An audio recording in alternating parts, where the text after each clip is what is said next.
Hello.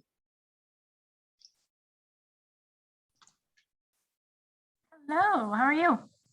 Hi, I'm Oakland County Commissioner Angela Powell. I serve the city of Pontiac. You have all invited me to this meeting before. However, it used to conflict with my board of commissioner meetings. So I looked up to have one of my meetings moved, so I'm able to join you tonight. So I just wanted to say I'm just here to join in and hear all the good things you have going with Main Street. Thank you very much, and thank you for coming tonight. Yep.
So Daniela, when should I break the news that we changed the agenda and all we're going to talk about is the art crawl? How about at 6:02? Yeah. I don't know. Everyone might leave. We'll wait.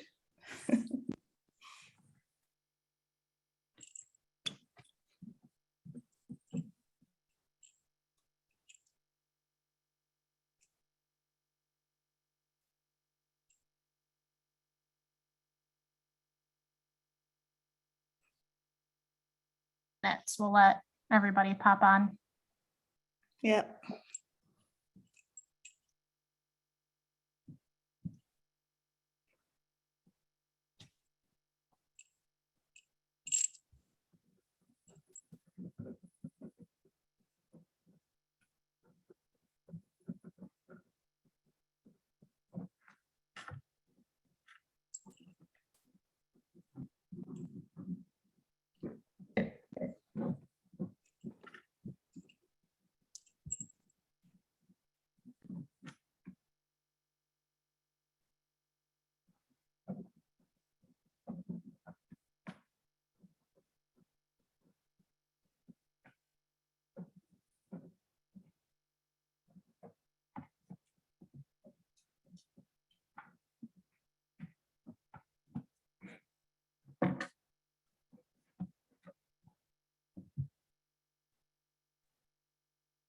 So everyone knows we usually give a 5-minute grace, so let's give us a few.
Hey, Monique, do you have the slides ready to go for tonight? I sure do. One second. All right.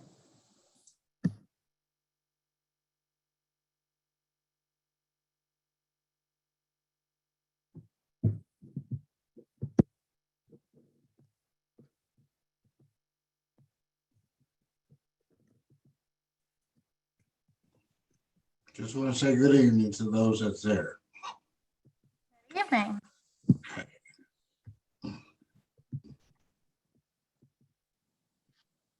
Hello, Mr. Bass. Good evening, Mr. Bass.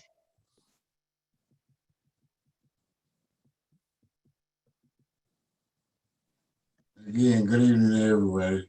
Glad to see you, Mr. Williams. I didn't catch that other voice. Miss Powell, I guess that was her. But good to see both of you and all the others that are there.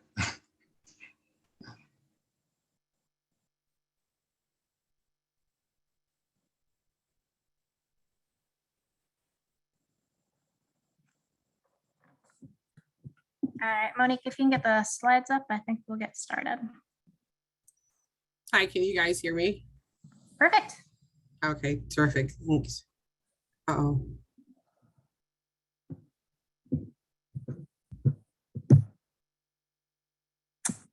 All right, so welcome everybody to Main Street Pontiac September community meeting. We're doing them all virtual these days as we increase participation. We want you guys to be out having fun and enjoying stuff with other folks as your outdoor activities with other people. So we can do this virtually to be precautious with COVID. All right, next slide. All right, so first up, we wanted just to go over the Main Street board composition. So we're made up of a board of directors and our manager, Monique. So it's a cross representation of businesses, investors, also residents in downtown. So pretty much just a cross matrix of participants who really care about downtown Pontiac. So realistically, if you run into one of these or many of these wonderful folks, they can answer questions about Main Street.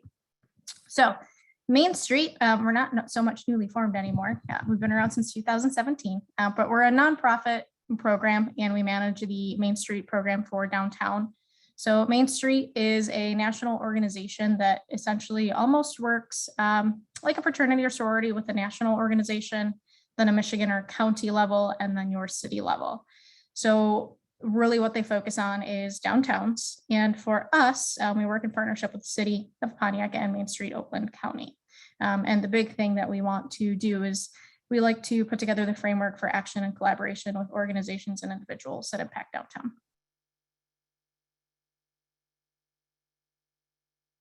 Okay, next slide. I have clicked it. Let's, I hope it doesn't go too far ahead. Okay, there we go. Do you have a mission statement by chance? Yes, I do. All right. Okay, so a good way to start for tonight is going over our mission statement. So we are a volunteer-led nonprofit organization which fosters a vibrant, safe, and inclusive historic downtown for current and future generations. So we will promote and collaborate with our community partners to promote a positive image, support urban development, create a inclusive, let's see, I gotta minimize you guys from my screen so I can read all this. Create an inviting atmosphere and preserve the historic character of downtown through the National Main Street program. So why we're bringing this up is diversity and inclusion is a big deal to Main Street Pontiac as a nonprofit, but it's showcasing what we are, and we start looking at this inwardly from our board composition and making sure that we do have a very broad and cross-working board of directors. And then what we also want to talk about is what we're not. So we're not the city, so we don't do city infrastructure when it comes to buildings or streets or lights. We're not funded by the city, so as a nonprofit, we do raise all of our sole funds through contributors, fundraisers, grant programs. All right, so if you go back to the agenda, Monique.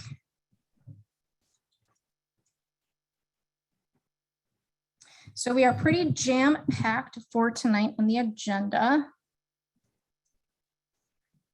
So we are going to talk about diversity and inclusion in downtown Pontiac. We're gonna leave this for about 15 to 20 minutes. Our goal is to really just start the discussion on this and to open it up to what people would like to see, the next steps, a call to action, but also talk about stuff that we have in the works for diversity inclusion. So some workshops, some small forums, some open forums. We do have things down the pipeline and what we've been doing throughout the past few years. Then we're going to be talking about holiday extravaganza, just 10 to 15 minutes, providing a quick update. It's the annual big holiday parade in downtown, a smart bus initiative in downtown. So this is another hot topic for us. We're going to have Madonna Van Fossen from Smart Bus kind of give us some brief updates, where she's been, what they've been up to at Smart, and kind of the path that they're headed down, and we'll allow it for some open Q&A, and then a roundtable and open mic. Okay, I'm going to start out with some rules for the evening because it is a jam-packed agenda. We're going to try to stay within the allotted timeframes for all the topics so that we can all finish up by 7:30 and get to our families and dinner time. We'd like to have questions and comments limited to 1 to 2 minutes. So if you are cut off, it's not because we're trying to be rude. We just want to make sure that we stay on topic and we allow ourselves to allow everybody to have the space that they need. This is a safe space to have a conversation. So we want to make sure that everybody feels comfortable talking, and that we're respecting each other's opinions and feelings and emotions. It's perfectly okay to share feelings. It's okay to share actions that you desire out of this. It's okay to share the next steps of what you'd like to see for healing and gaining trust again. So this is an open forum, but we will be limiting just time on individuals as questions and comments pop up, purely so we can stay on track for tonight. And we also have the chat available. So if you want to make comments there as well, in observance of time, you're allowed to do that as well. And we will recognize those. All right.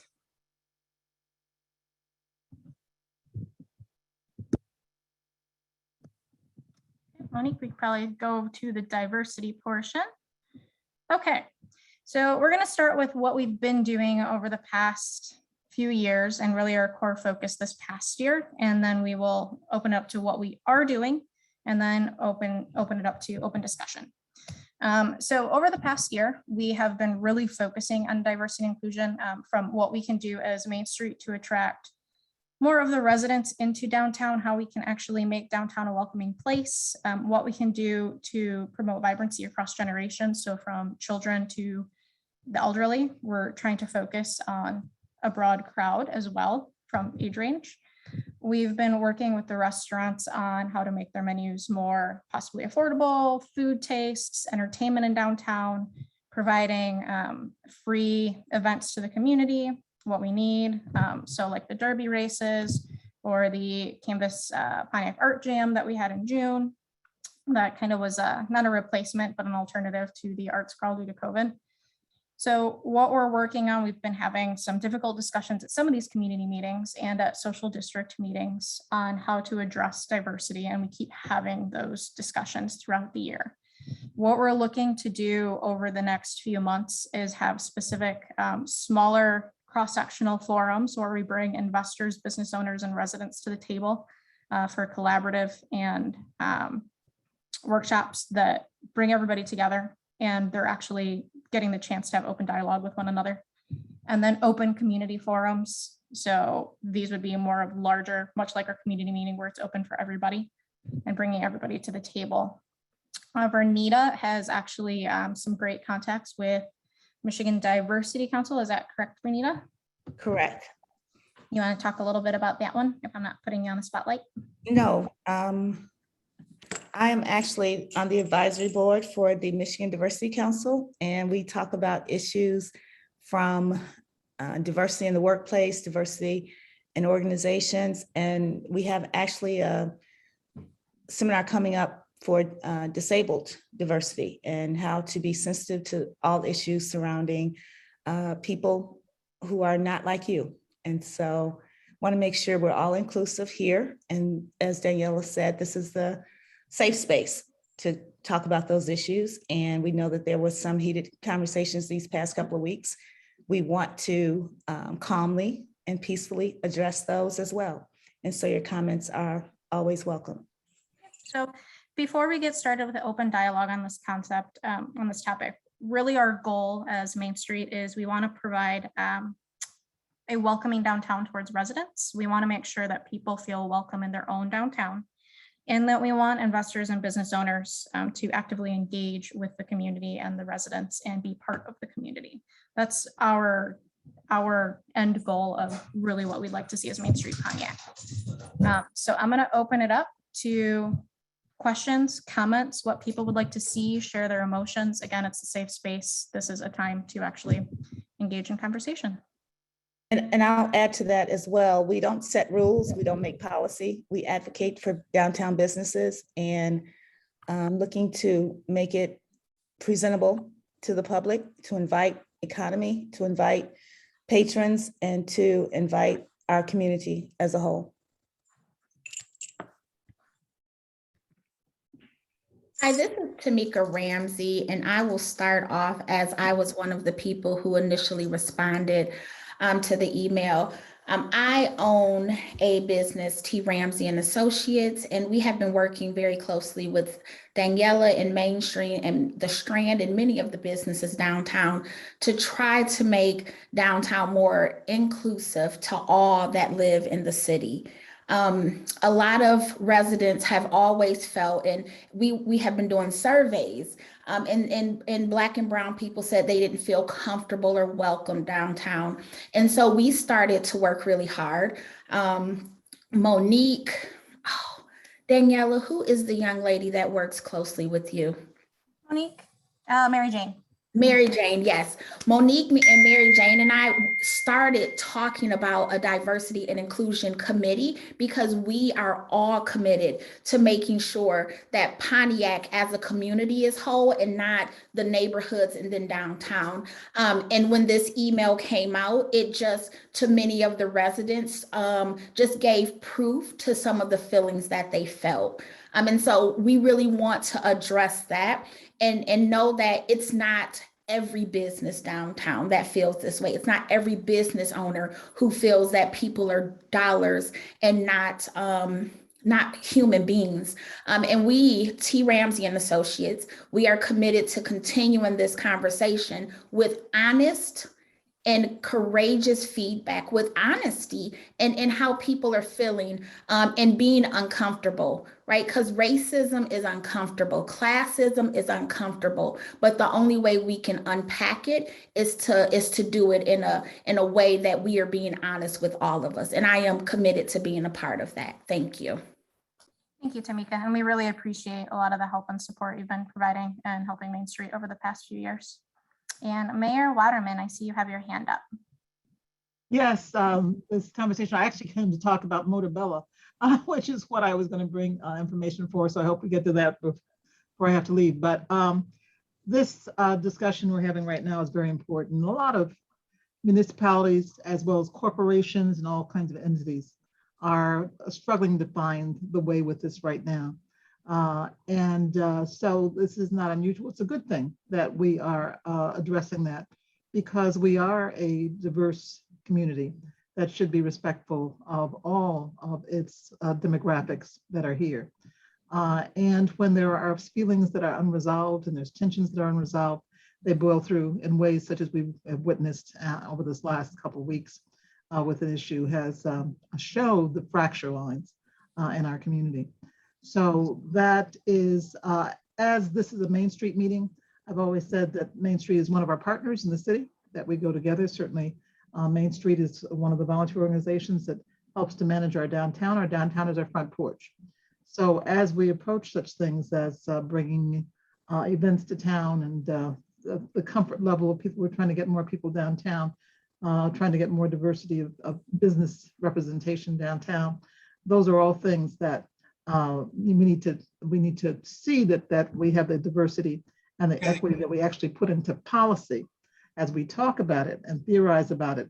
But the other thing is to put it into actual policy and practices that make it comfortable and make it really happen. So I appreciate your comments, Daniela, over the last couple of weeks, and I see we've had a lot of different diversity of opinion. I think we also have to remember that there are some things that are just not tolerable in a community for anyone. And those are things that we all have to take in stock and make sure that we all are comfortable with the kind of way we respect each other and have our and talk and rhetoric. So those are the things I would like to add. And as we come to, I'm going to put Motorbell in here at a word. 21st, as we're opening that, we're bringing probably 100,000 visitors to town, have a huge host committee of which Main Street is a part of that. We're going to get a visitor's guide out. I hope that what they saw on TV last night on Channel 7 or whatever it was, that the people who are coming to visit our town, some of them for the first time, for this first time ever that we've been able to attract this magnitude of event here to the city since the World Soccer, since the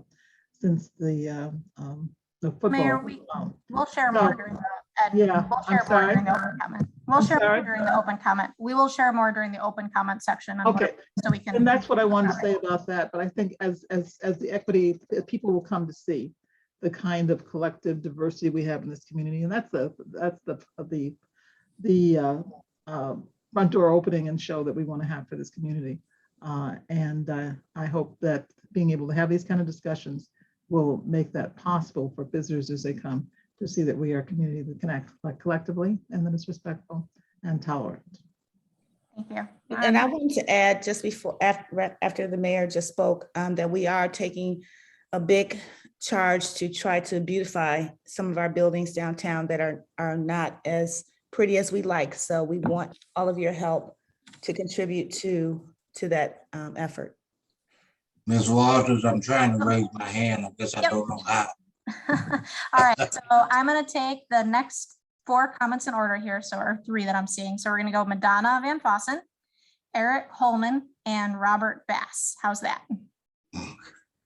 Thanks, Daniela.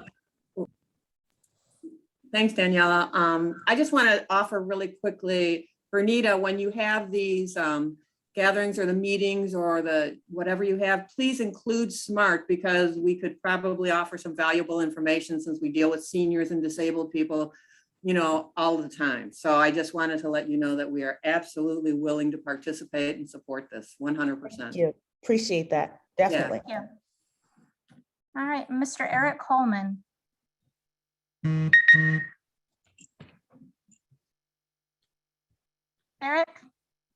Eric Coleman, I see the hand up. Okay, yes. My name is Eric Holman. I'm with Pontiac United. And like Tamika said, like we hear you and we see what you're doing, but we don't feel it. It's a situation where we feel like you don't connect with us and you don't see yourselves in us. Just like the email said, we feel like you're looking at us as outsiders. Even yourself, you said, well, we're a fraternity. Well, fraternities in their very natures are exclusive. We feel like we're being excluded from things that you want to do and not necessarily what we see or what we want to accomplish in the city of Detroit when it comes to our downtown. I feel like a lot of people feel like, well, they brought this area, so they're responsible for it or they have a say in that area. But if you're here and you're going to talk about us and disrespect us, then we have a say about interacting with that area. You can't get foot traffic in that area because you're not connecting with us, because you see us as people who are outside of your organization. You see us as terrorists or people that are supposed to be manipulated. Back in 1965, James Baldwin said, "Is the American dream at the expense of the American Negro or the American poor?" And it seems like today you guys are saying that it is. With that email, it seems that it points it out and makes that assertion. And we don't want to be a part of something like that. That's some really good points, Eric. All right, so now we're going to go to Robert. Yes, thank you very much. I'm sorry, I didn't know how to work this thing. But at any rate, I just wanted to make a very quick comment about the emails that were going out all week. I read most of them and I did not like what I read. And I've been working hard for a long time to bring the community as well as downtown together. I've worked with Main Street since they first got here. I was excluded after it changed hands. However, I'm still here. I am the executive director of the Citizen District Council in District 1. And to see the way that this has got, that those emails got out of hand The email only expressed what's already being said. It's been said a number of times. I've attended meetings and heard rhetoric spewed as it was in the emails. However, it was not written. And I think it got way too out of hand in order to try to rein it in and do what you want to do, which is bring both of us together. It's not going to happen if you keep letting it get out of hand. You kind of reel that in and stop. Because number one, as far as where that bus stop is, it should have been asked to move a long time ago. However, it wasn't. This is not a new problem that exists downtown. All the people that surround that area, there's a small group of people that takes the bus. They're not new to downtown. They've been there for years. They've been coming for years. Everything that's been going down there, been done for years. Try to say that is you don't know who the property belongs to. Everybody knows who that property belongs to. It's always belonged to the city, and as well as Mrs. Stevens, who owns the Phoenix Center. My thing is, I don't like the way that everything was presented. I don't like the way it got out of hand because it makes my job that much harder. I work with people in District 2 as well as all the other districts. And District 2 has its problem with diversity. However, I don't have that problem. I don't care what color you are.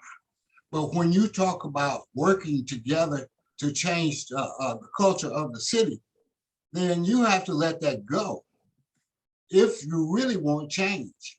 So spewing that venom that you were spewing over the last course of the week by everybody should have stopped a long time ago if you really want to be inclusive and change the culture of the city. We know it exists. We know pretty much who it is. However, that doesn't matter to me. What matters to me is, can you do what you say you're going to do when you're in these big positions? If you're a lawyer, if you're a business owner, if you're a resident, the same goes for all. If you really want to change something, you're going to have to swallow some of that attitude that you have and work with everybody the same. Because if you want to sit at the table with me and work on change, I don't want to be looking at you wondering what's in your head about me, because those emails put us in a box, as we always are put in. This community is much larger and much diverse than just being put in one box saying that we're all the same. We all do the same thing. We're all degenerates. We're all dope addicts. We're all of this. I think I have in District 1, the most largest group of retired executives and teachers and every aspect of the community in District 1. So to deal with them on this level of stupidity, in my personal opinion, just asinine, because we can do better than this. I don't care how you feel. I don't care what you think about me, as long as you give me my respect and respect the fact that Pontiac is much larger than just that one little corner downtown. And you want us as residents to come downtown. But a lot of times you have this attitude where, well, the owners are who runs downtown, which is not true. And I got a tone on my computer, so I'm gonna stop my spew and hope that I've gotten my point across. Miss Van Forest, me and you worked together before. I hope we can work together again. Thank you for your time. I appreciate it. Yep. Thank you, Mr. Bass. That was actually really good comments and feedback. So just a reminder, 1 to 2 minutes for comments, because otherwise we're going to be here for quite some time. We do still have some other stuff that we want to cover tonight that is still collaborative conversation. So order up of raised hands that I see, Mikhail Goodman, Mr. Kermit Williams, and Tim Grimel. Does that sound good? Okay. Mr. Goodman. Hi. So again, I'll try to keep this as brief as possible because I feel like people have heard my comments and my opinions on this over a lot over the past 48 hours.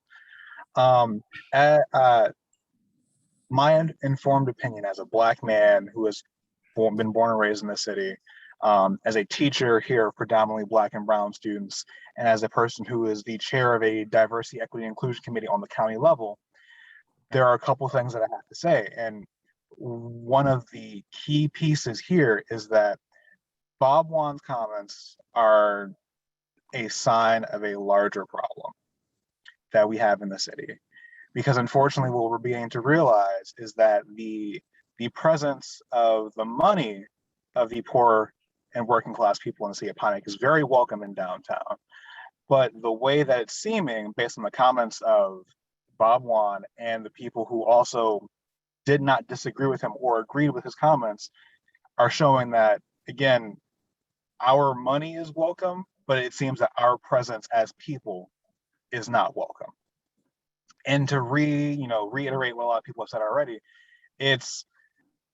there seems to be no real effort on the part of some of the people in downtown who, unfortunately, are steeped in very untrustworthy people and untrustworthy surroundings, are not doing the part that they need to do to make the people of Pontiac actually feel comfortable being a part of downtown.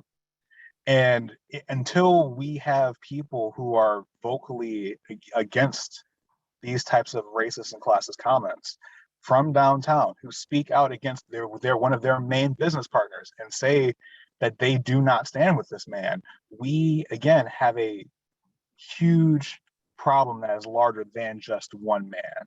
And if no one else is gonna take a stand, we have to begin to have a conversation about the larger problem that we're having that goes beyond just that one man. That's really good points. All right, Councilman Williams. Thank you, Danielle, and thank you for having this conversation. I would ask you not to rush this. I think this is a long festering problem that needed to be addressed in downtown, more important than Montebello, more important than people coming in and trying to put a great presentation out. The reason that I came to the meeting today is to formally ask Main Street Pontiac to come out with a resolution to denounce not only the comments of Bob Wan and have every business owner that agrees or disagrees with his statements to stand up and be vocal about it. To give a slap on the wrist or talk about some diversity training is all good steps, but that's not far enough. This man owns a major business in the city that has been paid for with my tax dollars, which is unacceptable. And anybody who has not taken a statement is complicit in that. And I was more troubled and concerned by the half-hearted apology that Mr. Wan gave and the amount of people that were willing to open up with open arms to say that that was enough. And that creates a bigger problem because these are the people who are creating a narrative in our downtown. So I would ask Danielle for you guys to put on the floor today to make a statement from Main Street Pontiac denouncing not only racism, but the comments of Bob Wan and anybody else that was complicit in it to actually show a stand, because just having a meeting and talking about it and then moving on to the next topic is not sufficient. And that's how we got to this point in the first place. And I'll say this, Pontiac is the most diverse city in Oakland County. We do not have a race problem overall, but there is pockets of racism that need to be drug out and it needs to be called out. If we make racist and classist statements comfortable in our city, we will continue to have them. And so I'm looking for Main Street as one of the most positive nonprofits that we have in the city to take a stand and step up for the people of Pontiac and say that they stand with the community that they say they want to include in downtown by actually making a stand tonight and doing something that will be proactive and positive. Thank you, Kermit. What we'll do is we'll wrap up comments and probably make a formal stand at that point. If the email itself to everybody in the chain wasn't scanned enough, we'll make that public. All right, so we're going to go on now to Tim Greimel. Yeah, thank you, Daniela. The email really underscores what many of us have been saying for many years, that we as a country, as a global society, and certainly we as a city have a long ways to go. And the email, in my view, was very clearly racist and sexist. But setting aside isms, at its core, it's fundamentally, and I think unequivocally, demeaning and derogatory to human beings. And that's really what we're talking about here. And if we're going to move forward in a constructive way, there needs to be a real acknowledgement on the part of people broadly that that is the nature of the email. I think we all have an obligation to be very clear about our values, to speak out against derogatory, disrespectful treatment of other people, both as an expression of our collective values, but also to set appropriate norms of behavior and attitudes. I've tried to be outspoken myself. I posted something on social media and sent an email last week, promptly after learning about the offensive email. I have spoken at a rally downtown, and I've tried to live my values because I had a fundraiser scheduled for this past Sunday, and the host added Bob Wan to the host committee. And when I learned of Bob Wan's email, I very promptly canceled that fundraising event, because either we live our values or we don't. Again, I just want to emphasize that if we're really going to move forward together, we need to do more than just pay lip service to values of diversity and inclusion. We need to actually put those principles into action. We need to make sure that these basic values of treating people with dignity and respect are non-negotiable values. And that means not just having a conversation, but having a real, authentic, genuine conversation where people acknowledge the offensive nature of the comments, the harm that was done, and then really work towards healing those wounds long-term, which means not just, again, discussion, but really putting in place an action plan that truly makes our downtown more diverse, more welcoming, more inclusive, both socially and economically. Daniela, I think we need to recognize Lauren. He tried to raise his hand, but as a business owner and stakeholder, I'd like to have him speak. He is up next. All right, Lauren. Okay. I'll try and keep this brief. First of all, to echo some of the requests, I will say that what Bob said was indefensible, period. I think he knows it. I think that it's not an issue to directly speak to Mikhail. I think it's not an issue of, I think it's an issue of communication, okay? As a person who owns a number of buildings downtown, I'm not seeing where, I'm not understanding how to actually be more welcoming. And just to give some examples here, my newest tenant is State Farm, owned by Sam Cannonier. He's a Black American, owns State Farm Insurance. He's going to have 50% of that building and actually has a letter of intent to purchase the building. 125 North Saginaw is owned by a mixed couple, white woman, Black man.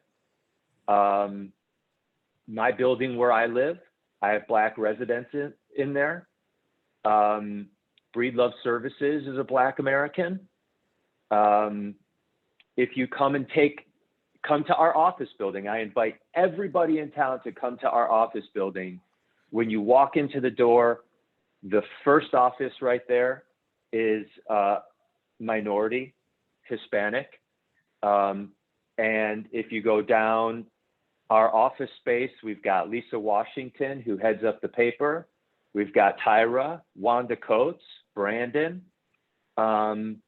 If you go to 21 North Saginaw, half that building is leased to Jesse, who's down at the bottom of the screen there.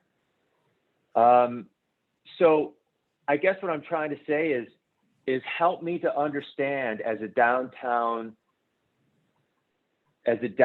property owner, how I can connect with the community. We had a fantastic art opening when Breedlove Services had his grand opening.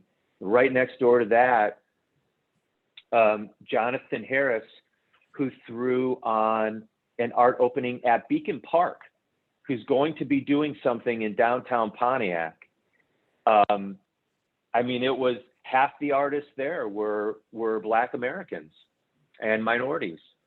And so, and this thing was well attended. It was a blast. Mayor Waterman was there. The chairman of the art council was there. And so I don't know what to do. And obviously, I just don't fraternize with people who, I'm not sure what that comment means, but, help me understand how I can connect with the community, because I certainly see the disconnect. I mean, I've been in town now for 9 years. Back when there was nothing downtown except for tumbleweeds. And, frankly, I will say I'm a little disappointed, because I saw the news clip this morning, and I feel like the messaging is that this is what we're spending our time on. And I wonder what my tenants are feeling when they don't get time on Channel 7 Action News. I mean, I'm sure that the Herbal Touch would love to have a segment, and Breedlove Services would love to have a segment. How do we get these minority business owners downtown connected with the community? Thank you, Lauren. All right, Chanel, you have your hand up. I do. So in regards to Lauren's comments, I think that a great place to be and to stand is to be in a position where you are wondering and asking a question, how can we as a whole do better? So that's a great place to start. And I think more business owners, or it sounds like more business owners across the city, not just downtown, that have not been that inclusive and welcoming to the residents of the city. That's the types of questions they need to be asking. How can we be better corporate citizens? How can we be better community partners? And what actions can we take?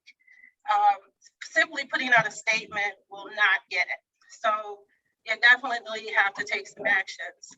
In my opinion, the change here starts with leadership. And I'm talking at the top of the city, leadership, and even at the county level, leadership leading the charge and communicating what is acceptable and what will not be acceptable, and also looking at solutions that will allow more businesses to thrive and work in Pontiac, and how to make them successful. So I've spent over 20 years in diversity and inclusion and HR, and I want to make sure that we're not covering up blatant racism with talk of diversity and inclusion, because those are two very different topics and they need to be addressed separately.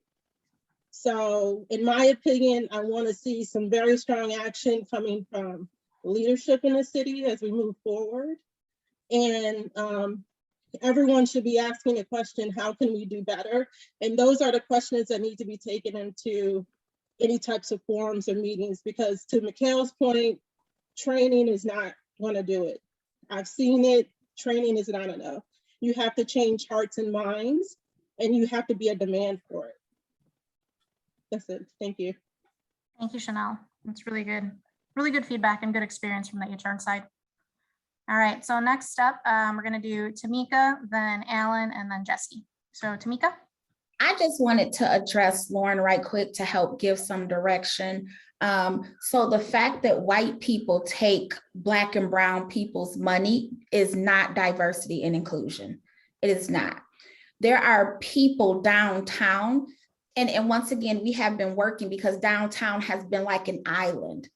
The reason why downtown is not successful is because we continue to look for people who live outside to come inside, because the Black and brown people who live here don't feel comfortable downtown. Even if they come down, they come for a specific reason and then they go home. They don't walk up and down the street because they don't feel welcomed. We did a survey and they said people felt like security was harassing them, that the police were harassing them, that the business owners were not doing anything specifically to encourage Black and brown people to be there. So I appreciate you being honest and asking questions. I think it's a deeper conversation because it is not just Black and brown people have businesses downtown. And so that means that we like them. White racist people will take anybody's money because it spends the same. We want to make sure that downtown is not an island, that downtown is not left out of everything and feels like a separate community. Downtown Pontiac, the east side, the west side, the south side, the north side, we are one city. And we need to work as if we are one city and not just focus on Black Americans and brown Americans who buy buildings or have a lease downtown. Thank you. All right, thank you, Tamika. All right, we're gonna move next to Alan.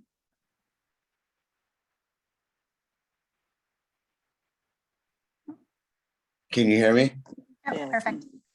Okay, so Alan Bishop. I've been in business in Pontiac for well over 40 years. My business has been on Telegraph and Huron Road. Mr. Allen's the shoe retailer and clothing. And, you know, my business there, I've been employing and training both Black and white people, Spanish people, everybody. There's no, we never went by color. We went by, you know, who we can train, who wanted a job. And we sold that business to Snipes, so we're not there any longer, but we still own that building. I've never been downtown until just recently in business. And I'm really not in business in downtown yet either. My family and I bought the Oakland Press, and we are now going to start in part of it a Shark Tank where we're going to train people of color, of whoever's, you know, qualifies for it, but mostly people of color. And that would be Bernita, myself, Max Main, my daughter Stacy. And we're very excited about that, bringing people from not just downtown, but all over Pontiac. It's only going to be for people in Pontiac, and to train, help, and teach skills. And then the people that actually will be the winners in that will move on to where I personally will back them into a business, just like Shark Tank. So my daughter does yoga. She's, you know, going to do a studio down there. We're all about Pontiac and treating people fairly, and we always have.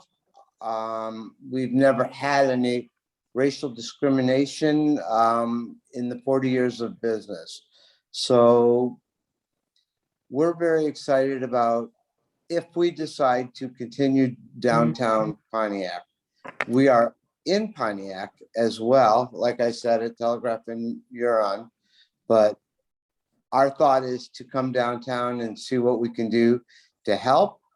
We're considering buying property down there more, but we're not sure we are if there's not full diversity, and that we can actually help people to gain ground in Pontiac. Thank you. Thank you, Ellen. All right, Jesse. You're on mute. Still mute. How about now? Perfect. Can you hear me? Okay, well, first of all, one of the things that I hate is when Caucasian people say, I don't see color, because we all see color. And because when you don't see my color, you don't see me. And that's one of the things that I would give as advice to all of my Caucasian friends on this thread here. So the first thing you can do is recognize that there is a difference between all of us. It's number one. And number two, as far as this racial situation going on in town right now that's so hot, is that what I noticed on TV the other night was that there must have been 40, 50 people who had taken the time to make signs, and to be clear, I do not condone whatsoever what Bob said. I think it was the dumbest, stupidest thing I've ever seen him do. And but I'm not ready to throw him to the curb quite yet. But that's neither here nor there. I think that what I saw was all those people took the time to go out there and make all kinds of ruckus, make signs. But I don't know how many of those people outside from Perry Earl that I've seen to actually clean up the town. Like every time there's a concert, there's trash everywhere. I see young women throwing up in front of my buildings on a regular basis. And nobody says anything constructive as a community. We as people of color have to step up and help ourselves. We have to participate in our own salvation. We can't get mad when other people come in and do stuff. I'm sorry. I don't know what Kurt Janice is against racism. I'm against racism, period. I'm a fierce advocate for equality for everyone. And as you can see, I am a woman of color. And as far as people talking about classes and things like that, I literally carry Dorito chips in my purse every day for the homeless man that loves them. I care about everybody that lives here, particularly since I live here downtown every day. And I think we as a community, as folks of color, have to get together and figure out a way to educate our non-people of color friends and maybe not be so combative, because we're all in this space together. And systemic racism exists. It's true and it's here. But some of them just need to be educated. And at the end of the day, all of us need to educate one another. Start with kindness, start with compassion. How about that? Right? I don't know. Am I over? It's my time over. Thank you. Thank you, Jesse. Very, very well put. So we'll go to Brett next, because I know he has Yom Kippur this evening. So he's got just a few minutes before he begins his holy day. So Brett, I'll let you go next. Oh, you're on mute. Thank you, Daniela. Yeah, I wanted to put that as part of this conversation. See, we're having a conversation about diversity, and I'm about to start a religious holiday here, and we have to get the statement out. There are other Jewish people that are on this call that I'm sure would like to be a part of that diversity statement and stand up for what is right and what Main Street is all about. It is in our mission statement. I have an LGBT business downtown, and diversity is at the core of what we do in our hiring, in our events. So I really want to put a call out there. If we can make this statement, I'd really like Liberty and myself to be a part of that statement. Thank you, Brett. So I'll take one more comment. Eric, I'll let you go again, and then I will make an official statement on behalf of Main Street, and then we can continue the conversation if there's more hands raised. How does that sound? And then for anybody who is taking part in Yom Kippur, they can hop off at their time. Okay, Eric? Again, I feel like a lot of people, we're deflecting. A lot of people are making excuses. They're trying to hold us accountable. I'm very active in the city. I feel like everyone in the call are in the call because we are very active in the city. We're making requests that Mr. Wan be held accountable. Everyone said, I'm not ready to kick him to the curb. Then when will you be ready to kick him to the curb? When do he have to assault us egregiously enough for someone to say we should do something about him? That's what we were talking about. You guys are a fraternity. And this fraternity says he's a good guy and let's give him another chance. Well, we of the city don't see it that way after being called Afghanistanians and being viewed as trash and piss and living in squalor and shit. These are his words, not ours. And after us being assaulted, you're saying, well, we're going to do diversity training. and we're gonna do this. Well, it's too, you can't smack me or abuse me and say, I'm gonna work on that later. Well, what's the punishment for the abuse? Everyone's saying he's a nice guy and we're gonna do so, we're gonna, what? And with Mrs., like I said, Mrs. Elliott, I appreciate her and she's a woman of color, but she also further accentuates the fact that you guys look at him as one of you and he should be given another chance, another opportunity, despite how we feel and how he's done and what he said. There's no excuse to this at all. So you shouldn't give him an excuse at all. So I will, Eric? I just have a couple of clarifications. First up, when I was comparing us to a fraternity, that was just purely organizationally how we're set up, that Main Street is associated with a national organization and then a Michigan branch and then the local city branches. So that's one just clarification. And the second part is I just want to clarify for everybody that Bob Wan is not part of our board of directors. So like most nonprofits, actually should be all nonprofits, we do have a board that directs kind of what we do and the work we do in the community. And he is not part of our board of directors or part of our group or any of our committees. So I will make a statement on behalf of Main Street and organizations that support this, and then we will continue going through the raised hands and keep the conversation going. So on behalf of our executive committee and board of directors, Main Street Pontiac is a nonprofit, focuses on vibrancy, inclusiveness, and diversity in downtown Pontiac. We do stand with Pontiac residents. We have zero tolerance for acts and behaviors which are racist, classist, unbecoming of who and what we represent. We do not support nor agree with Bob Wan's email or comments, but we are here to change minds if those with their mindset are willing to take action and put in the effort. We hold our board of directors to the same standards and our business relationships and collaborative partnerships.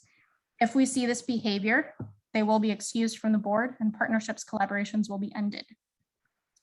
We take these actions of stakeholders very seriously when deciding on collaborative partnerships. So we can say at this time that Bob has not received any grant funding for Main Street Pontiac. So that's a positive there. And we're not in any way associated with him in any partnerships or collaborations or relationships. But what we want to emphasize is that we welcome everyone to continue joining this monthly community meeting, provide us feedback at these meetings, hold us accountable, send us emails, come to social district meetings, come to Pontiac meetings, come to this monthly community meeting. Don't let this be your first one so that your voices can continue to be heard in downtown. This happens every month, 6 p.m. on the third Wednesday of each month. But again, reach out and hold us as a nonprofit accountable so that we are standing to our mission statement and making sure that we're welcoming you into your downtown. Okay, so I will continue on with, I believe I saw a raised hand from Tracy.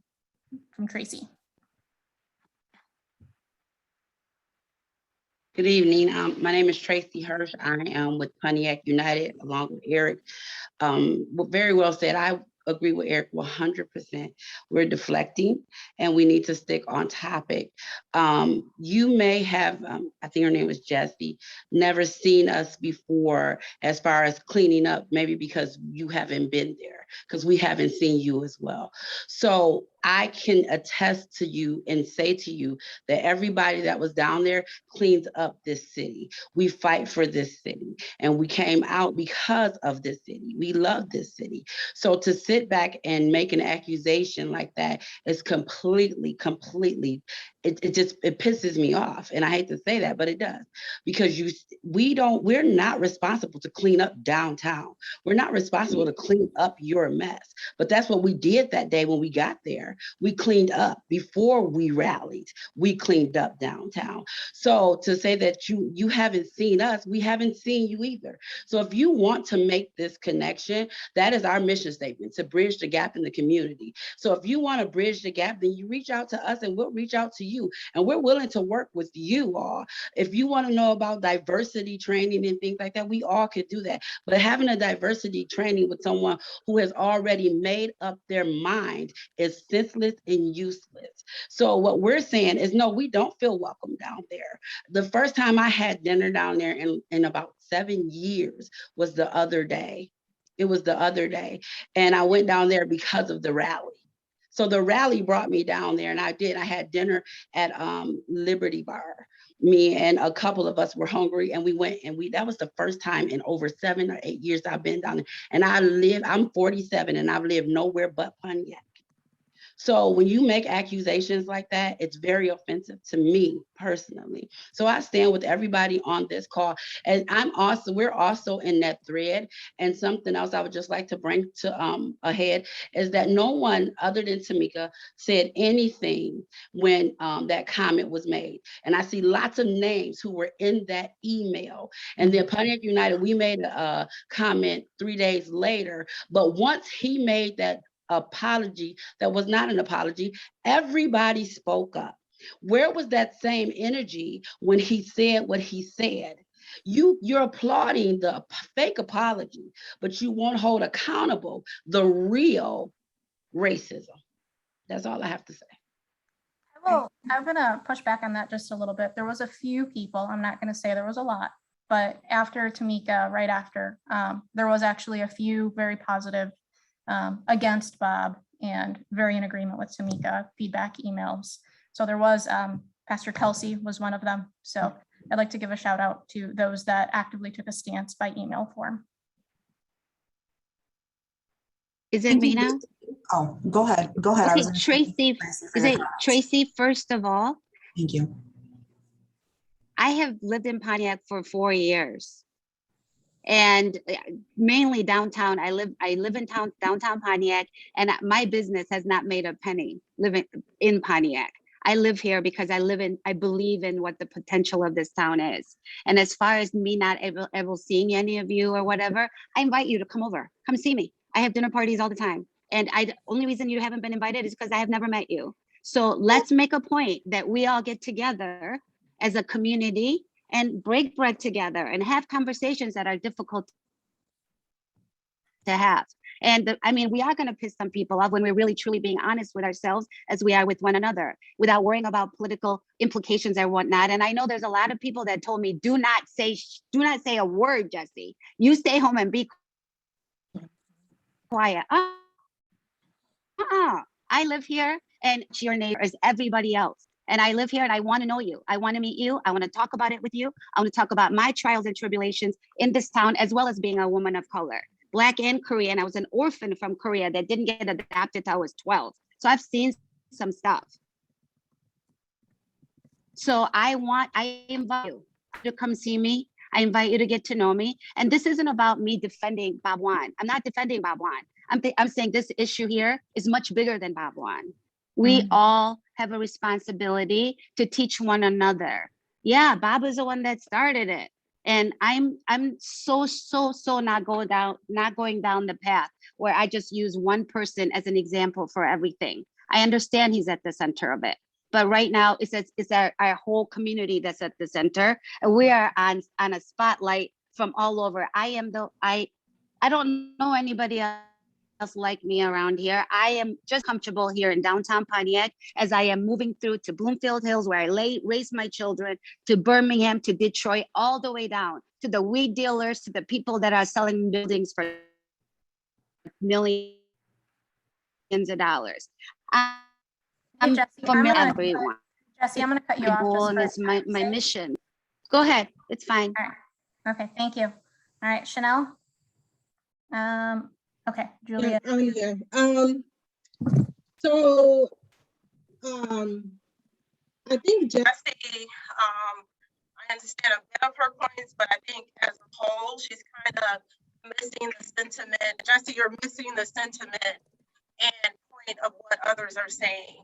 So you're talking about what's happening in downtown and you haven't seen people downtown. I think what Tracy is saying is, hey, you got to get out of downtown too and come into the community and understand what is keeping people from coming downtown. So that's one point just to ponder on, if you would please. Invite me. I'm talking. Please. Hey guys, from a rule standpoint. I am talking. Raise your hand. You can go next. So the other piece is a lot of you want to hold Main Street accountable to doing something with Bob Vaughn, like they're the police, or they can kick him out, they can take his building from him. They can't. They can't. Main Street doesn't have that power, to my understanding, to take someone's building from them if that is the course of action that we want to take. So I think that we have to understand what's the best course of action to deal with someone that has disrespected the community. Who in leadership can we go to say, how can we deal with this property owner? Because he's a property owner. We can't just take someone's property. How can we deal with this individual if he's not someone that should be operating in our city?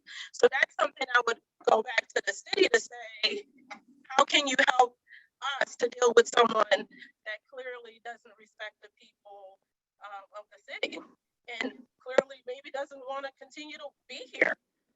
And maybe that was his whole point by making that comment.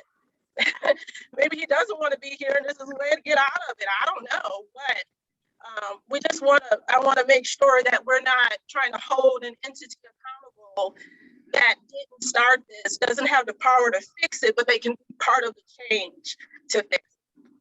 And so obviously we can tell that everyone's passionate about this issue. And so we do want to continue conversations and discussion and open up that line of communication for all, because this is where it starts. And I thank you all for coming together to make sure that your voices are heard and to stand against that negativity, because that's not what we want. But we do want a collaboration. We do want our community to be whole. And so I appreciate all of your comments, and we want to continue to have this discussion, but in the essence of the format that we have here for Main Street Pontiac, we must continue. So I believe we had two more comments, Julia and Monique. Yeah. Okay. Hi, everyone. My name is Julia Ruffin. I am a resident here in Pontiac. I was appalled about what was said. I don't think at the time Mr. Wan was thinking about anyone's humanity. You know, I think it's important that we have this dialogue and discussion, but I think we need to look at a way where we can truly engage community and business. As I said at the meeting at city that the council had, that I don't know the man's heart. Okay, I don't know him, but the words were appalling and they were offensive. And I think we should deal with the issue at hand and be real about what's going on. I've been in the community, and like many have said, people in neighborhoods don't feel welcome downtown. And I think we need to have a dialogue with the people in the community and the business community to figure out how we can bridge that gap, I guess is what I'm trying to say. Because I believe that we can do it. I think everyone here wants to be a solution to the problem. How we do that, I don't know. Maybe we'll put together a community forum, have business and community talk to each other, and then come up with some solutions. Because we have to have everybody's voices at the table. Thank you. Julia. All right, are there any other comments? I'm not seeing any raised hands. If anybody is struggling with a raised hand emotion, type in your comment or just speak up right now so that we can get you on the list. But lastly, we do invite you to this meeting every month. We have it every third Wednesday of the month. And so I think this is one of our first times we've had so many, and we applaud that. We applaud your passion. And we want to make sure that this continues. And the only way it continues is if everyone shows up, and not just when it's bad, but when it's good, so that we can continue to create a better atmosphere for everyone. All right, Monique, you're up next. So, hello, everyone. My name is Monique. I would like to speak completely independently. I know, Justin, you mentioned a lot of people may tell you at sometimes not to speak, not, things like that. So as an independent person with no affiliations and no reflections of organizational, departmental opinions and things of that nature, that is my disclaimer. Speaking in terms of some pretty blatant, I guess, honesty kind of in this space and context, what I would say is to anybody who kind of felt like, oh, well, this wasn't the intention of the message, or, the message wasn't entirely racist, or perhaps it wasn't entirely classist and things like that. I think that in some very honest feedback to such a response and some very honest sort of quote unquote advice to such a response, I think that there is a long history of Black and brown individuals, and in this particular context, Black individuals withstanding the wrath of blatant racism, stereotypes, discrimination, bigotry, down to derogatory undertones and even degrading and minimalizing, disparaging imagery in marketing and media today. So it's in many ways, many spaces, and it fills many rooms that Black and brown people constantly have to kind of fight against what that perception and what that narrative is. So to say that something is not this, and it is not enough of that, or it wasn't meant to do this, and not kind of having that emotional intelligence to understand the difference between the impact and the intent is harmful in this way. And so not having that lived experience or the vast historical and contextual knowledge, you're missing the mark when kind of defending or trying to minimalize such remarks. We know that when speaking of Black people, there are a lot of outright, very blatant and direct racial slurs. So those are things that we're all very well aware of. The N-word, the C word that rhymes with noon, things like that. Black people since the beginning of time have been depicted as animalistic, savagery, clown-like, lack of intelligence. It's why Frederick Douglass never smiled in any of his photos. So you literally, from the beginning of time, you have people trying to fight against in their own personal persona that they portray, fighting against these sorts of things. There's references to animals, monkeys, apes, things like super predators. Black men are referred to at times. So when you anybody in a group and you otherize anybody in a group and you refer to them as the Taliban, which is terrorist, that one was new for me to read in this context, and equally, if not more, discouraging and disappointing because of that. I think that communities, Pontiac alike, marginalized, historically underrepresented and oppressed communities, what happens is they are depending on not only intersectionality, not only collaboratively and with one another, any sort of mechanism of mobility and empowerment within, but also externally. So when people say things like, well, I've been in Pontiac for a certain number of years, I'm a business owner, I've been in Pontiac for 5-10 years. If somebody hypothetically were to say that, then what I think would be kind of safe to say is that as a community then, of individuals who don't look like whoever that given speaker is, it is as if then one would argue, well, then if you've been in that community for 5 or 10 years, hypothetically, well, then surely you have 5 to 10 years worth of that competency and that cultural competency. So therefore you should have done 5 or 10 times better than the remark that was made, because you understand and you have a heightened awareness of what that looks like, what that sounds like, how to carry yourself, and the way that you speak about people that don't look like you. So that is just kind of, again, my 2 cents towards the bill here in terms of anybody who may try to minimize the impact of the sentiment rather than what the intention was with those words. So I think that also there's a little bit, and I'll close with this, just a little bit to be said about trauma-informed decision-making versus completely logical, completely rationalized reactions to things. Understanding the trauma that Black and brown people have tried to fight against, they have various degrees and various occurrences of interactions with things such as this. So somebody who has very, very, very little interaction with such deplorable comments and remarks and individuals, perhaps they have very, very little response. Perhaps they may say that was rude, no thank you. For somebody who has to combat this every single day in their personal, professional, and whatever lives, perhaps their mother does it, they grew up listening to their grandmother do it, things like that. When they react and they respond, Black and brown people, they're tired. They're tired, they're exhausted, they are, it's just the fatigue, the mental and emotional Black and brown fatigue is different. And so then to understand it from that lens, we should not condemn others for their response in such a way, because again, it is based on lived experience. So again, to minimize the comment, but then to direct so much focus towards the reaction, I think is missing it a bit. So I just wanted to offer that. Thank you, Monique. That was very well said. All right, Mr. Bass. Yes, thank you so much. Just want to say one last thing. In all that I said, I neglected to say what's most important to me is not being upset or angry.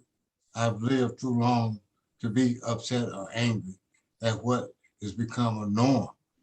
But what is not ever going to be normal with me is allowing it to continue to happen. And it's gotten to be where we get up, we raise our voices, we shout, we moan, we talk, we march, we do all of these things. But when it comes down to actually changing the narrative, we do nothing. We let it go by, and then it starts all over again as business as usual. And like somebody said, it starts from the top. This man sits at the top of our heap and has been there for quite some time. And like I said, there's been various complaints. This is not new. However, he's still at the top of our heap, collecting our money as a paycheck. So forgive me if I don't get out here and rant and rave with you. But I've been through it too many times to allow myself to have another stroke because I can't change the narrative. That's not for me to do. That's for us to do. And if we continue to allow people to sit in their same position of saying that they're going to do better, they're going to help change Pontiac, well, you not helped change Pontiac this long. You said 30 years. You've not helped yet. We don't have good services. We don't have good parks and recreations. All of these things that could have been changed in your 30 years, but it has not transpired. And my last statement is, as long as we rant and rave and don't change the narrative, it's going to be business as usual. And that's what I'm tired of. Thank you. Thank you very much. All right, I think I saw another hand up. Did somebody else want to speak? Mr. Darbyshire.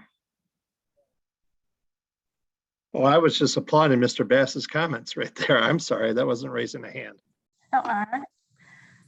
All right, is there anybody else that would like to speak on this particular topic for tonight?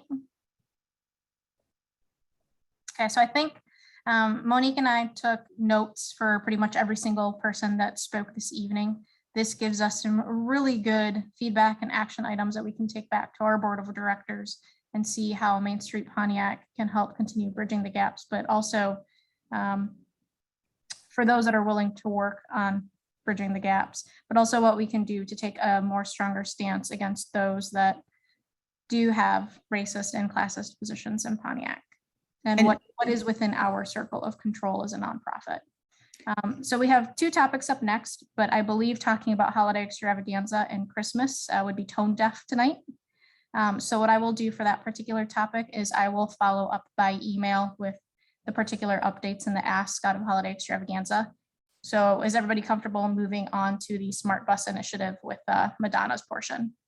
I just wanted to say one thing, Daniela, you made a statement on behalf of the board and executive board, and we do plan to make a formal statement not just for this forum, but just for the entire community.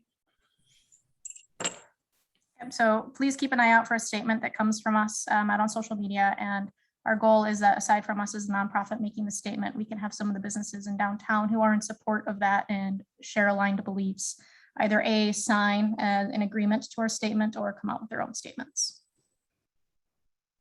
Okay, so Madonna, I will pass the mic per se to you.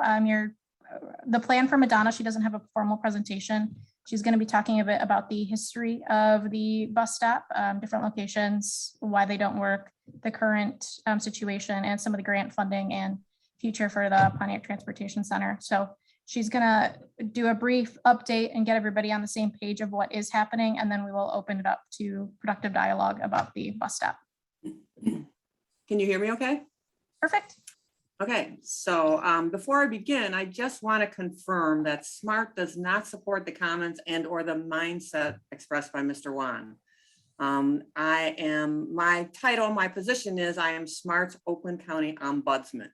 So basically, SMART runs through 3 counties, Wayne, Oakland, Macomb. Each county has an ombudsman, and our role is to act as the eyes, the ears of SMART, and we listen to what our community needs are, individuals, groups within our county or whatever, bring them back to SMART, and we, try to find solutions, try to work things out, and we bring all kinds of SMART news to our various communities.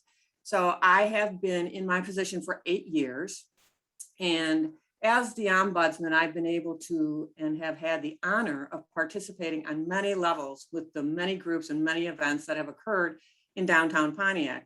And I look forward, I've always had a great place in my heart for Pontiac because there's such a bright future here. And I'm so glad that we're, moving forward and SMART.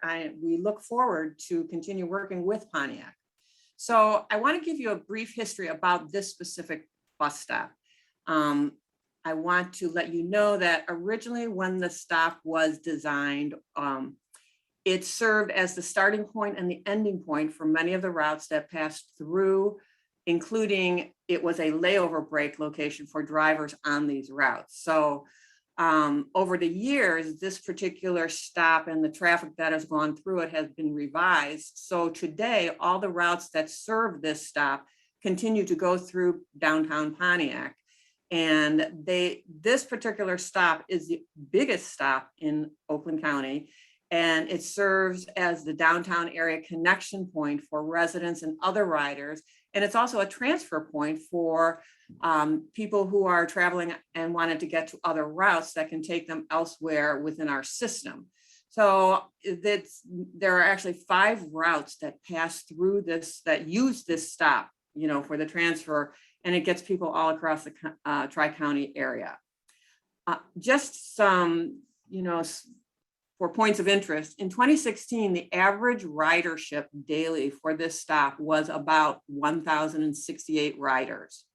Today, that ridership number is still, it's a little higher, but you've averaged in the 2 or the 1.5 years we've just experienced with COVID, which the ridership was down, but this stop is still considered the busiest stop in Oakland County. I've heard people talk about how it's not clean and all of that thing. Well, SMART is responsible for the transportation at that stop.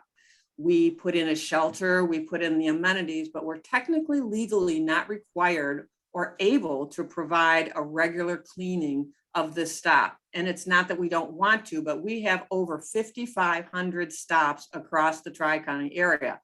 And the department that handles these stops is limited. We focus our limited resources on the busiest stops within the Tri-County area, including this one. And because of the volume of riders, we have made efforts to keep it clean. It's slated for at least 3 times a week. Our crew comes through to check it and make sure that it's picked up or maintained. But because we cannot, do it every single day or several times throughout the day, oftentimes we have agreements with various cities where our stops are located, and we work with them to have perhaps the DPWs will check on the stops and they'll empty the trash for us, or we have other groups that volunteer to help keep it clean. And also cities contact me on a regular basis and let me know, hey, you need to get the trash picked up at this stop, or the shelter or the benches need repairs. So I'm open to receiving all those calls. And when I get them, I call the people in charge of cleaning them and say, hey, go check this one out. Pontiac has not been an exception to these agreements. I've been with SMART 8 years, and over those 8 years, I have talked to the various people within the DPW, and we have tried to work together to help keep this shelter clean, as we do with the other cities. So I want to tell you a little bit about the history of how many times I have met with different agencies, different groups, different people regarding this stop, beginning in 2016. We had many conversations that led to serious consideration about moving the stop. And we came up at that time with a potential location, which was located around the corner, right along Lot 9, across the street from the businesses.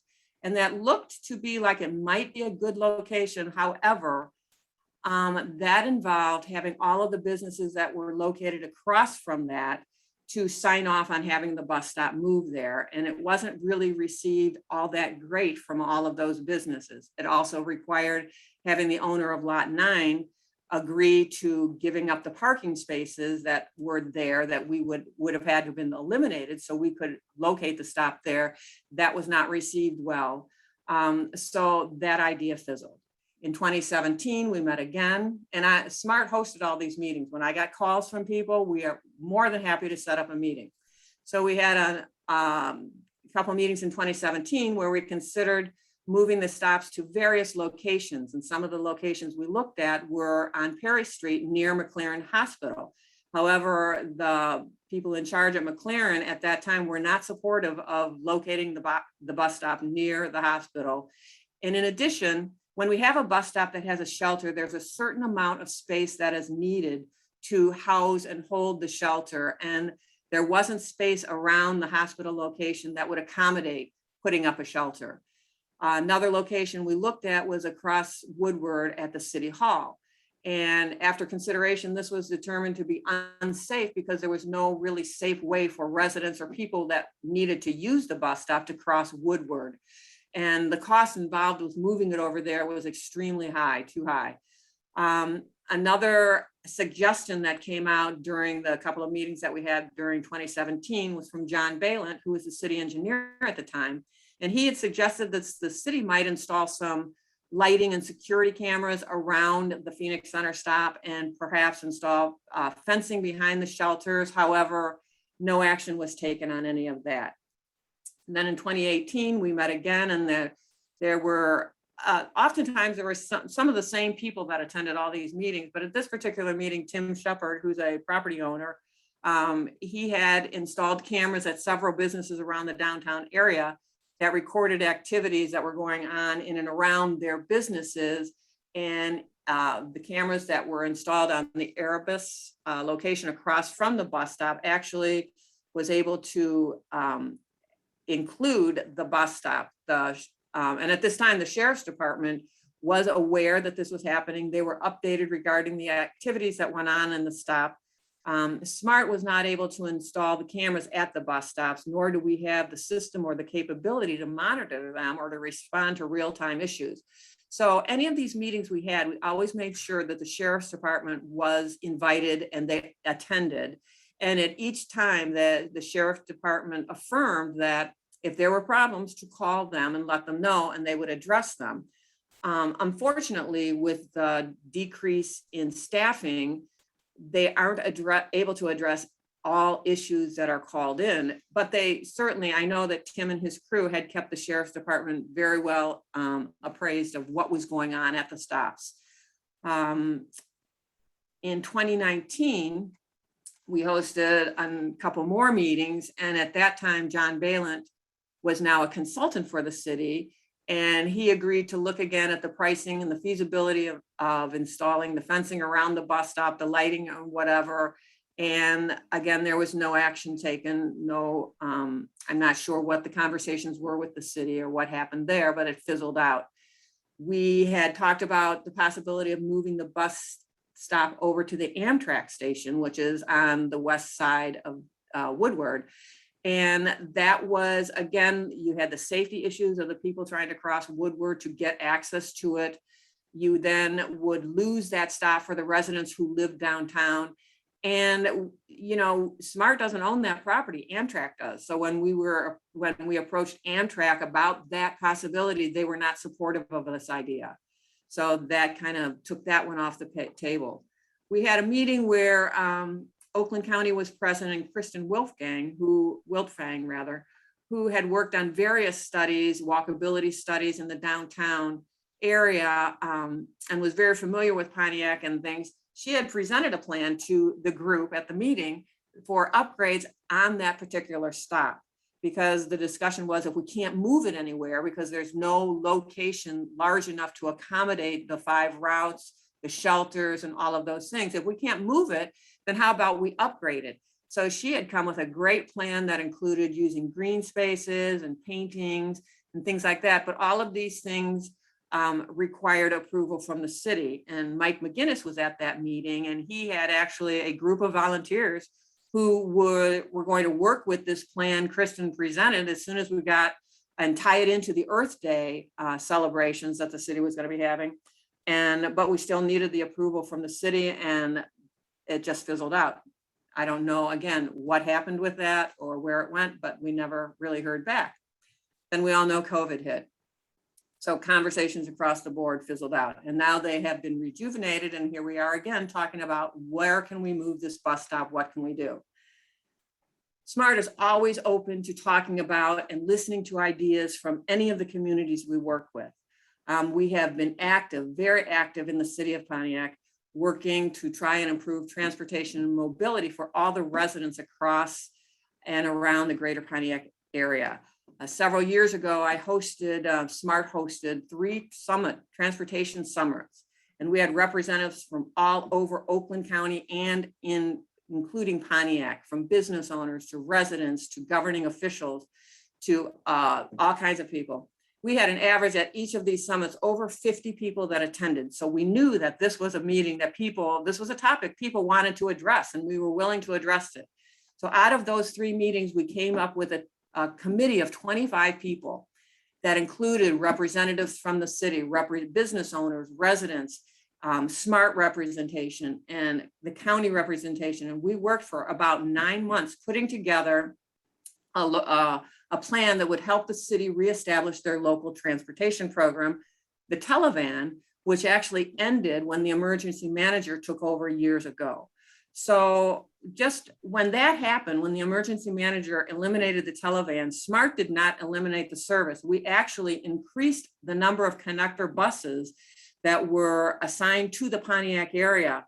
We increased that number to keep the residents' ability to have local transportation and, to get around and get to the places where we need to go. And that still holds true today. We still have more connector buses that are operating around the city of Pontiac for Pontiac residents than we did prior to when the Televan was in process. So this committee of 25 that I talked about worked for almost 9 months, and we had a presentation scheduled to give to the city council for their approval of this plan. Had it all worked out, and that never occurred. We were not given the permission to present anything to the council. So that plan never happened. So I want to tell you, where are we today? SMART has not forgotten about Pontiac, and we still talk to many people. I talk to people all the time about how can we help? What can we do in Pontiac? So recently, just actually, I think it was 2.5 weeks ago, SMART applied for a grant that would cover the cost of the design of a mobility hub on property that is currently owned by MDOT that SMART would purchase. And it's located on the west side of Woodward, north of the Amtrak station. I believe it's on the north side of Orchard Lake and Woodward. If this grant is awarded, it would, like I said, provide the funding for the design of the mobility hub. But we would still need to find the funding to build it. SMART is really optimistic, though. This hub would serve as a transfer point for all the routes that cross through the downtown area. And SMART would then, because we would own it, we would have the space under lease or ownership. So we would be able to construct and maintain the amenities. We've already talked to MDOT, who owns this property, and they have signaled support for all of these efforts. There would be more amenities here. more transportation options. For example, the Smart Flex program, which is a on-demand service that is actually operating in Pontiac. Pontiac is one of our test zones for the next 3 years. So the Smart Flex could operate out of there, the Mogo Bikes, Uber, Lyft, this could be a pickup and a drop-off location, but we would have bike racks, restrooms, et cetera, other things. This mobility hub would not eliminate the stops in downtown, including the Phoenix Center. It would not eliminate that stop, but what it would do is potentially decrease the amount of traffic at the Phoenix Center, and by providing an alternative served by the intersecting routes with more space and amenities for the riders at the mobility hub. So it would reduce the traffic and the need for people to congregate around that stop while they're waiting for a bus. The routes would still service within the downtown area, and this mobility hub would offer SMART to have more control of what goes on, as I said earlier. The timing of this, if the project proceeds, would coincide with the anticipated refiguration of wide track that MDOT is doing to convert the western leg adjacent to the MDOT Center into the main thoroughfare for Woodward traffic, which is always where our routing would likely be adjusted. So I know that the MDOT plans for this reconfiguration of wide track is supposed to begin in 2024. And then if we get the funding and everything we need for the design and then to build the project, this mobility hub could reasonably be up and running by 2026. So when people say we need to move the bus stop, we need to do that, you know, SMART has always been and still remains to be open to conversation. So I welcome any questions and thank you very much for the time to do this. And that's it. Thank you very much, Madonna. We really appreciate you coming and giving the updates so everybody's on the same page. We'll open it up for dialogue specific to the bus stop and SMARTS initiatives. All right. And keep in mind, we're running over, so we want to be mindful of everyone's time. So speak now or forever, or hold your peace till the next meeting. All right, Mr. Or email. Just wanted to say very quickly, I like the initiative that you're putting forward with SMART, but I still question what happened to the transportation center long ago, because I was around when it was advocated for, I was around when it was built, and it was built specifically for bus routes, Greyhound bus, as well as a SMART bus, as well as train station. So when it changed, I have no idea, but I was probably involved with something else and it didn't cross my path. However, when you mentioned that you are seeking funding to make for a new station or what have you, and you hope this goes through, I hope it goes through too. However, if we have a change of administration, it might go through. But I saw SMART still made it a couple of times when I was attending those meetings that y'all were having. So that's why it leads me to wonder, if you get the funding, if you start on this, will it go awry and somebody else end up owning it, just like you got the bus station that we have now? It's not a bus station, but an Amtrak station, but it was originally built as a bus and transportation service. So, and Madonna, maybe we can get some of our business owners who are on the call now, who made a statement to step in to help you out in that effort. Just throwing it out there. And Robert, unfortunately, I wasn't around when the Amtrak station was built, so I don't know, but I am going to find out about that and I'll get back to you and let you know, but I do know that Amtrak owns it. So we have talked to Amtrak over the years about it, and every time we've approached them, they have not been receptive to having the bus station or have the buses come out of there. The local buses, now Greyhound does come out of there, but they have not been receptive to having SMART come out of that. But I will find out and I'll get back with you on it. Thank you so much. Mm-hmm. So order of comments and questions here. After Mr. Bass, we go to Megan Shramsky, then David Derbyshire, and then Mayor Waterman. So Megan, I'll let you go next. Hi, this is Councilwoman Megan Shramsky. I was just wondering, Madonna, do you have any of that information that you could forward to myself or other council members, please? The information of that I relayed tonight? Yes. Yes, I think let us know about that. I will absolutely do that. I'm going to request, so give me a day so, because I just have my notes. So I Yeah, will put it in I a do format it- that's a little more professional. Yeah, I do attend numerous MDOT and Smart Bus Zoom meetings. So I've kind of heard a little bit about this, but I'd like something more concrete. If you could send it to us, thank you. Yeah, I'll send that to the council. Let me give me by, how about the beginning of That's fine. Thank you, Madonna and Councilwoman Tramsky. All right, up I'll next. have something to I'll send Daniel. Yep, I think Madonna, you might be cutting out a little bit, or it might be at the end. I don't know, can you hear me? Yeah. Because my computer sometimes freezes up on me, but Daniela, I'll send that, my report to you, and then you can send it on to everybody. Perfect. All right, up next, Mr. David Derbyshire. Okay, thank you very much. I appreciate the history of the bus stop and also the comments of tonight. One of my concerns going forward is I don't want to see downtown Pontiac and the situation with the bus stop to be a shuffling of deck chairs on the Titanic. I understand that moving it to a different location may appease somebody, but it may upset others along the way.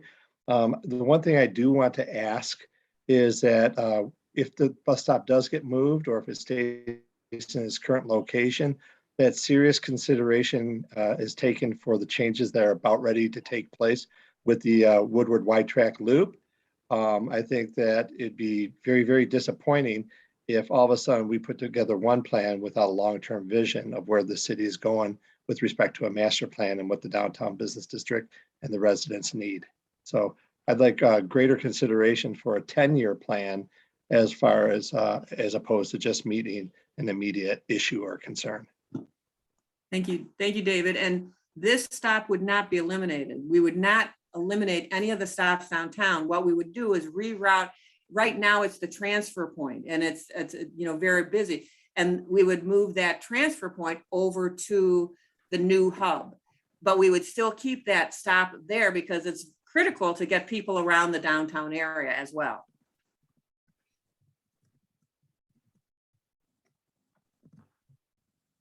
All right, Mayor Waterman. Yes, hi, Madonna. And I know I've been Hi. a part of a number of those charrettes you have on, including spent a lot of time trying to figure out what the whole transport system was going to look when we were talking about rapid transit, for a couple of years when we thought that was going to pass. That didn't pass. So where to put this bus stop has been going on for a while, as SMART has changed their configuration and their riders and all of that too. So we're happy that MDOT, after 25 years, we've got them to finally give us a time when they're going to do that Woodward Loop conversion that will transform the city. We've been waiting for so long. So we did get Paul Agaba to say, yes, he put it on the schedule. But 2023, 24 is a long time to wait. There are things that can be done for that bus stop and need to be done for that bus stop right now. So it is an eyesore. We mentioned that the city and a lot of property owners have cleaned up around that. But it needs, because of the volume of traffic that's there, it needs to be cleaned daily, okay? That may or may not be in the capacity of SMART to do that. If not, as I put in my email to you, contract with the city. We'll make sure we get vendors to do it. But we need to provide the riders who are using it and who need it for their lifestyles, for their work. We need to provide a safe, secure, clean place for them to have a good travel experience. So I think we need to do that now, and I would want to open up that conversation with you, because that's the main part of the complaint, that it's just smelly and dirty and all those kinds of things. So nobody should have to tolerate that, and I can understand that nobody wants it close to their building, but it doesn't have to be that way. The second thing is, in terms of the unsafetyness, and that's the thing other people have raised, everybody should be secure. No somebody should threaten to have to witness illicit activity.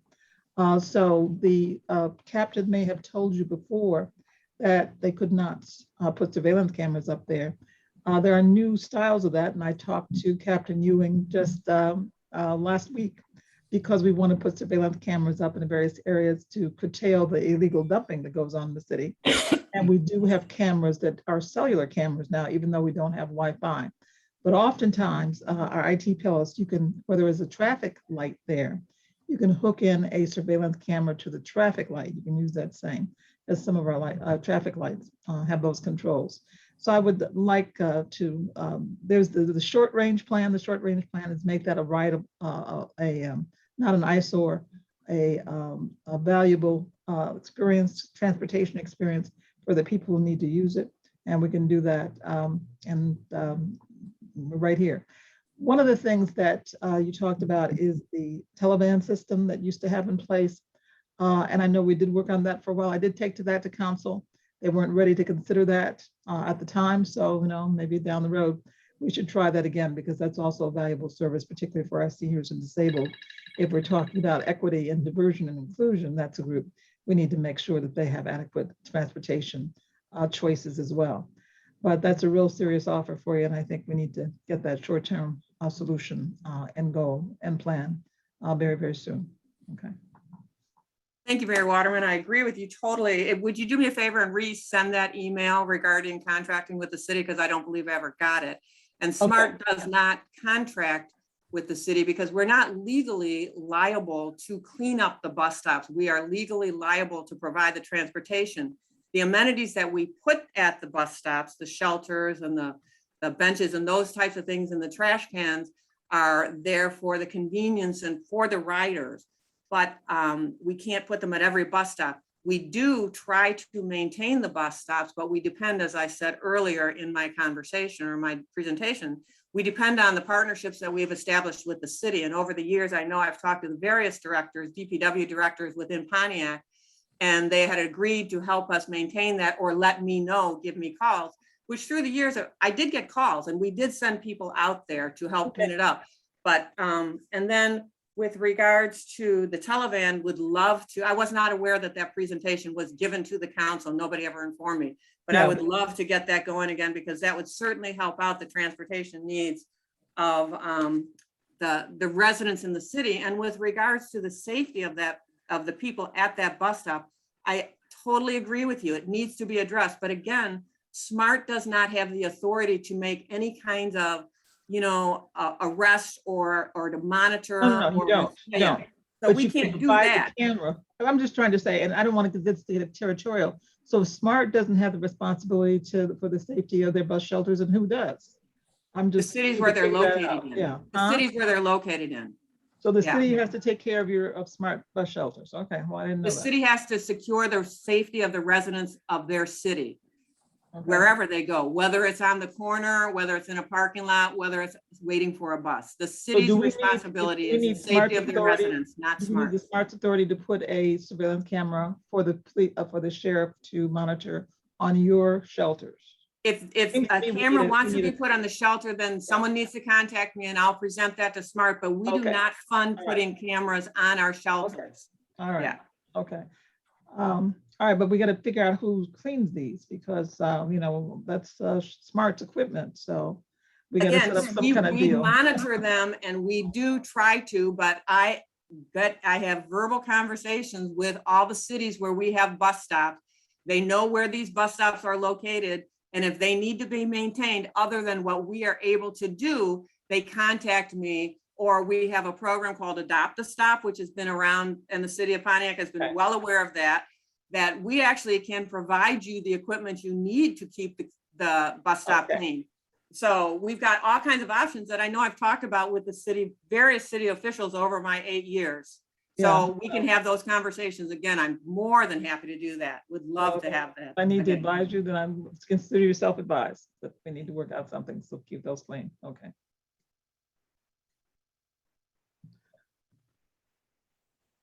Well, great, everyone. I think we should kind of wrap this up. If there are any final comments, we'll take final comments.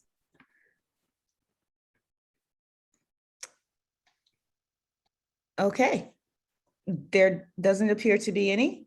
We, again, appreciate all of your feedback. All of your comments are noted.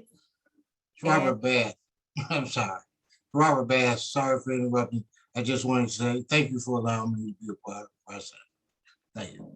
Oh, you're very welcome. Anytime, Robert. Daniela, final words? Two big things.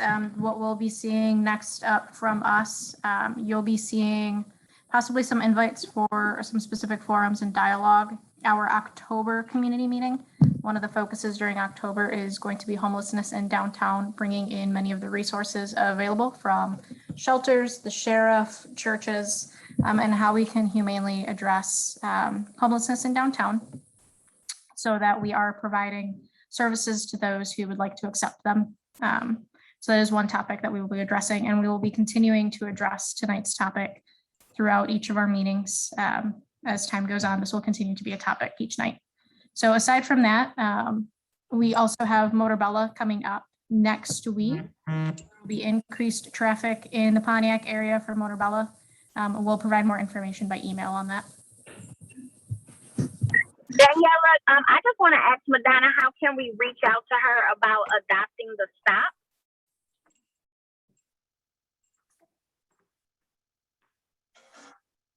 I will put my contact information in the chat box, and Daniela has it as well. Okay, so I put it in here right now. Thank you. You're welcome. Thank you. Thank you. With that said, everyone, thank you for attending. And we look forward to more ongoing communication. Have a good night. Thank you, everybody.